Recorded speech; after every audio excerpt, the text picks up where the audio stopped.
Okay, welcome back to BTI Live during Giving Tuesday, our second year in a row bringing you live coverage of our Science Institute here at BTI and introducing you to many of our scientists and what we do here. And because it's Giving Tuesday, we're trying to give back to all of our supporters by shedding a little light on what we do here every day. And at the same time, we're not afraid to put our hand out as well and say, hey, you can support BTI in Giving Tuesday as well. So it goes both ways. But there's a lot of great things happening here, and so it's not always easy to tell that whole story. So we're trying to give you a look at all the different scientists in our building and all the different initiatives we're doing here. So with that, I want to introduce three scientists who are also leaders of the Boyce Thompson Institute Postgraduate Society, or as we say, PGS. And I want them to introduce themselves and tell us what lab you're from and just a brief synopsis of what you're doing there. And then we'll get into what PGS is all about. So take it away, Lena. Okay, so my name is Lena Müller. I'm a postdoc in the lab of Maria Harrison. We're studying plant-fungal interactions, basically looking at the plant side and how nutrients or information about nutrient status are signaled within the plant. Hi, I'm Penelope Lindsay, and I'm a graduate student also in Maria Harrison's lab, where I'm also interested in plant-fungal interactions and two proteins that are necessary for the interactions to occur successfully. Hi, my name is Ning Zhang. I come from the Martin lab. So my lab mainly study how bacteria infect plant. So my research focuses on using CRISPR to generate mutant lives in tomato. Okay, well, thank you very much. We've heard a little bit about those different areas of research throughout the day from our other guests, so it's good to know where you're all coming from. So let's talk about the Postgraduate Society. That's what we're here to talk about, PGS. What is PGS? What's its mission? And kind of maybe what is the history of the organization? I can say something about this. Okay. So PGS, as you say, PGS, the full name is Postgraduate Society. So PGS was founded in 2004. So all the postdocs, graduate students, technicians at BTI are considered as PGS members. So the mission of PGS is to promote professional development, foster a sense of community, and facilitate the communication and ensure the representations of PGS members at BTI. So we also have a PGS committee, which consists of several PGS members and also a faculty advisor, Dr. Eric Richard. Okay. So the PGS committee will organize a wide range of events every year. So this can help provide opportunities for those BTI communities to interact with the scientists and also other researchers from outside the campus. Yeah, and so it's a really great organization to be a part of, and it's also great that we have this all-encompassing membership. Everybody, whether you're a postdoc or a grad student or a technician, you're welcome to be a part of it, which is kind of unique compared to maybe other organizations that are on campus, which are more grad student-centric. So, yeah. Are there things like PGS at other institutions that you know of? Is there? I think most institutions have sort of a PGS, but yeah, as just Penelope just pointed out, at other, I guess, institutes, maybe it's just more focused for grad students or more focused for postdocs, whereas we try to just be there for everybody, more or less. So yeah. We have a bit of a broader perspective. So all our events that we're trying to organize, we're trying to to tailor both to grad students and postdocs, and of course also research assistants who might be interested career development or stuff like that. So I think Ning kind of laid out some of them, but in more detail, what are some of the motivations behind bringing postdocs and different individuals within the building together under this umbrella organization? What are we trying to accomplish? Right, yeah, so I could answer that in a bit more detail. Essentially, well, first of all, it's just a platform for people from all different labs to get together and communicate with one another, because even though we're fortunate to all be housed in one building, we're often really enmeshed in our own research, so having this time... There's 15 different labs in this building, so it's easy to get siloed, I imagine. Yeah. Everyone has their work to do. So having an organization where everybody can come together and participate is really great. And yeah, I've definitely met a lot of people within the Institute, and it also allows us to reach out and connect with the larger Cornell campus, as well as with scientists globally, which has been really an awesome experience. And so and it's also, I guess in terms of motivation, it's a great experience for people in terms of getting professional development experience, because we get a lot of hands-on experience coordinating and organizing different types of events for the BTI community. So yeah, I think that kind of touches upon that. But. Yeah, I mean, it certainly, science and the work you all do, like any business or industry, has a network, right? And it sounds like it's important to connect the scientists at BTI to that larger network, especially being conveniently isolated, as some like to say, in Ithaca, New York. Takes an hour to get to really anywhere. We don't really have a lot of major highways or anything coming in and out of here, so it sounds important. It's important to have access to that broader scientific community. It is, yeah. Both, yeah. Yeah, not only this scientific community in an academic sense, but we also try to connect BTI or PGS members to people who work in industry, or who have maybe scientific or whatever management jobs in industry, so that people here get exposed to a variety of job possibilities that they could go to. So that's Right. I mean, because like most industries nowadays, the science industry is competitive, right? Yes.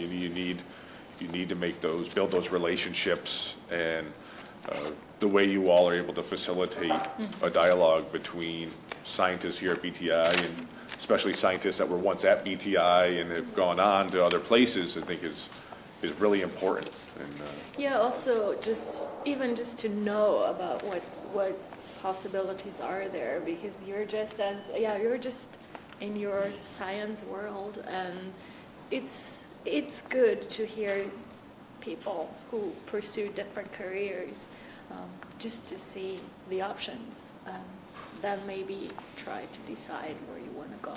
So. when you came to BTI, were you knowledgeable about PGS, and was it, when you consider, or when you think someone considers coming to BTI, do you think it stands out as a perk, as something that helps make BTI a more desirable place to study or work? I personally have to say I didn't know about it when I decided to come here, but since members of my lab were very involved in it, I got to know it pretty soon in the beginning of my postdoc. So I started taking active part relatively soon after I came here, I would say. Yeah. And I wasn't aware of it before I began as a grad student either, but yeah, again, you hear about it from other people in the lab, and then once you get involved, you realize how useful it is in a lot of ways. And actually, although I hadn't heard about it beforehand, I recently had a graduate student from Wisconsin reach out to me about PGS, which was pretty neat to hear that there are people that know about us and what we're up to. So, yeah. That's great. I mean, I think that's a real great indication of the work you're putting in with the organization. Yeah. So me too, I think I also don't know PGS before I came here. Mm-hmm. But I also got to know it immediately after I came here. So I also decided to attend the monthly meeting and also help organize some event. So I really think it was a great platform for the PGS members too, because we can learn a lot of stuff that we can't learn from the lab. Right. Yeah. Yeah, I mean, I don't know, this is something I don't know if everyone is knowledgeable about, if you know a lot about BTI, or you don't know a lot about BTI, but, there's about 40 different countries represented in this building. So I imagine it must be nice to kind of have one organization that helps kind of tie the whole building together, because, with people coming from so many different areas, it can probably, it'd be easy to feel a little isolated if you're new and you're trying to blend into the world of BTI, but do you see PGS as something that helps kind of build a culture amongst scientists? Yeah. Absolutely, I guess. Yeah. I think I used to be the co-chair of PGS the last term, and I think I know so many people now a lot Yeah. better than I knew them before. So I think it's also from a personal perspective, it's very nice just because you get exposed to all people, all labs, everybody, also the staff. So Yeah. I think, it's pretty useful.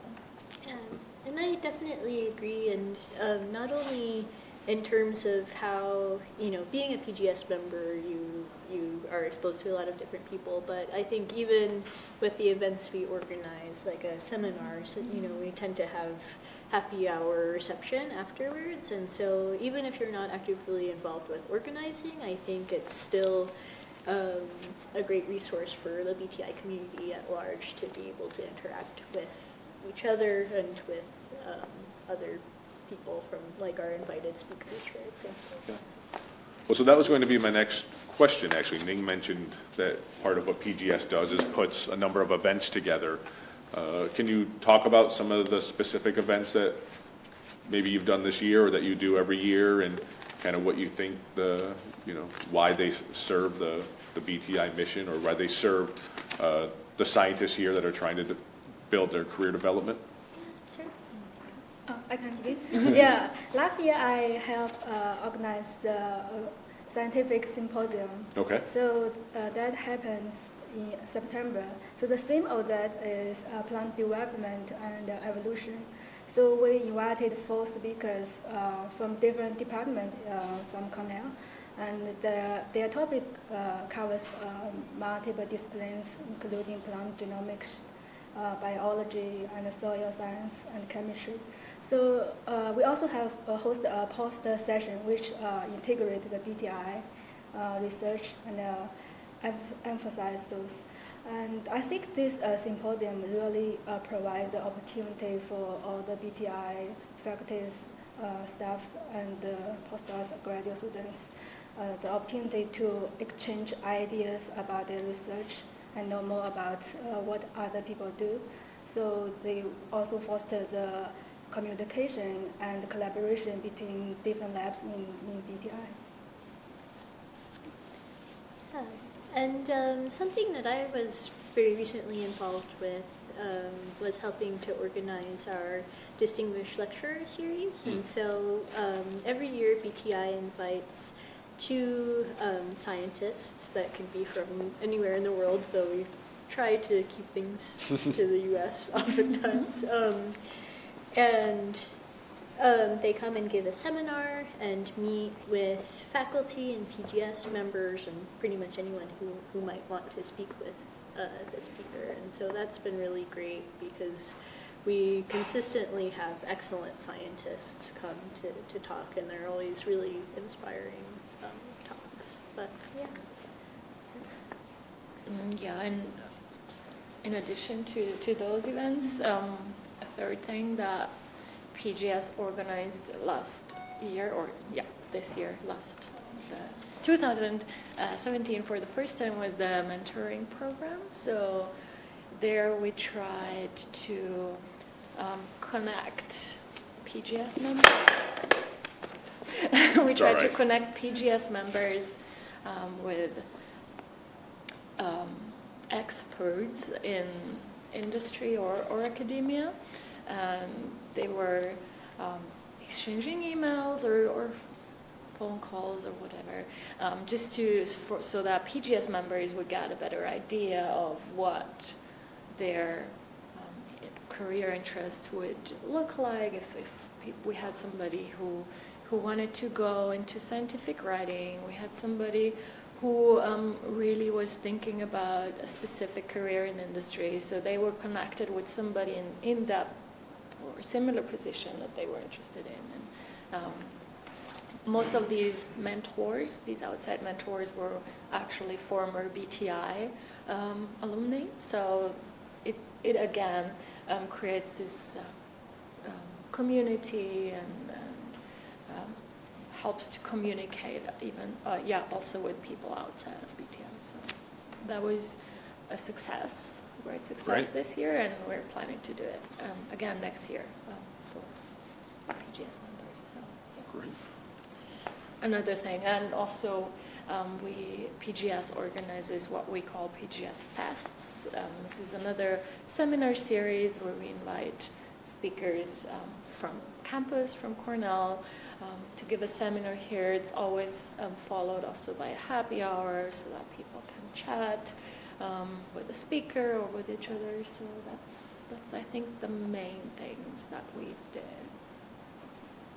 Yeah, we also have a broadly labeled professional development series as well, and that consists of many different things. In the past, we've had symposia about either non-academic careers or ones that are specifically focused on industry. And one event that we had most recently was how to be your own best mentor workshop. Yeah. That was led by Carolee Bull at Penn State, who is really passionate about sort of teaching people how to advocate for themselves and their interests, whatever they may be. So I thought that was really a useful workshop as well. Well, thank you so much. We're about out of time, but I just want to say that if you want to learn more about PGS and what they do here at BTI, the best place would be website, or is that the best recommendation? So the btiscience.org, and you'll find a section on PGS. And it's not unusual that you're looking for sponsorships and sources of funding to put on a lot of these events. I mean, these speakers come from out of town, and frequently you have to pay their way and things like that. So these programs cost money. So if you're somebody who can support those kind of things, ears are always open, right? Always looking for help there. Well, thank you all so much for what you do. Not only do you do incredible science here at BTI, but you put your time into these types of efforts that really make the internal culture a lot better and provide a real kind of a springboard for our scientists to take the next steps in their careers, which is extremely important because people like me are the beneficiaries of your work. So the further you take it, the further you go, odds are probably people like myself are going to get a good piece of it. So thank you for being here and for sharing your insights into PGS. And we'll be back in a few minutes. Ming is going to stick around, and we're going to talk to her about the work that she's done in the Martin Lab. So join us back here in a few minutes to learn more about that. Thank you all again. Thanks. All right.